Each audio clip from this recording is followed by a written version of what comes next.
बघा इकडे आज आमच्याकडे भेळ कविते शिकवली. हो, शिकवल्यानंतर आम्ही प्रत्यक्षात भेळ कशी तयार करायची या संदर्भात सगळं मुलांकडनं करून घेतलेलं आहे. मुलांनी कुरमुरे, टमाटर, कोथिंबीर, चिवडा असे सगळं आणलेलं आहे. आणि आता या ठिकाणी तळपाडे मॅडम छानपैकी भेळ तयार करत आहेत.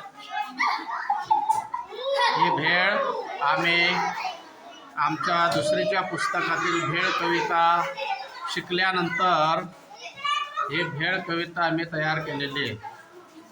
कवितेवरनं आम्ही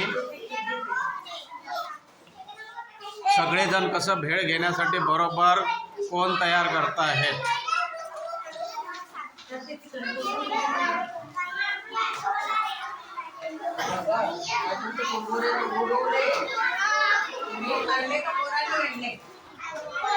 मुलांनी आणलेले आहेत. मुलांनी